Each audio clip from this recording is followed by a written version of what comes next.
Okay, I've been seeing some videos where like moms will just talk about some controversial things that they do. So I'm gonna tell you a few controversial things that I do as a mom. Okay, so number one, the cry it out method. I don't do that. I just can't. I can't listen to my son cry and continue crying and let him think that no one's coming to get him. Because that like just makes me so sad for him. So anytime he cries, I want him to know that like mom and dad are right there for you. We're always going to be there for him. I want him to associate that in his mind, knowing that anytime he feels upset, he can come to us, you know? Another controversial thing I do is I choose to formula feed. So I tried breastfeeding after my son was born, but it was super difficult. So I exclusively pumped for the first 3.5 months of his life. But I had my son over the summer, and I'm a sophomore in college. So when I went back to school in August, that was around like the 2 month mark. And I made it about another month and a half of pumping before I realized like it was just so hard to keep up with. Like I had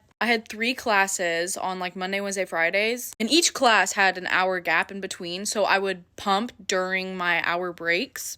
But I realized like I didn't have anywhere to just store that milk. Like it was hot outside. So if I left it in my car, it would just get hot and gross. It would go bad very quickly. So yeah, now I choose to formula feed.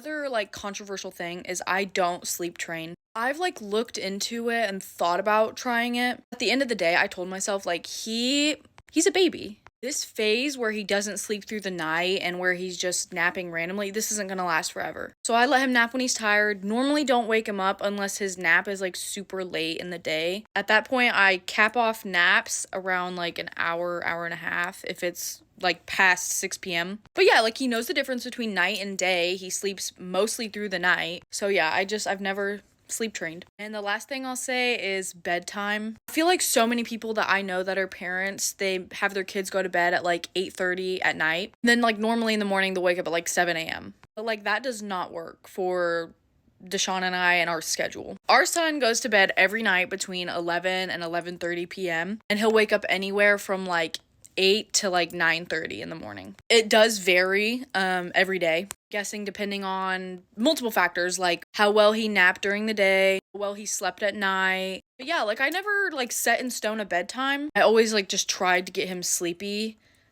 when I was getting sleepy, and that's just what works for us. So yeah, those are some like controversial things that I do as a mom. And if you don't agree with it, that's perfectly fine. Like that's just what we do because that's what works for all of us.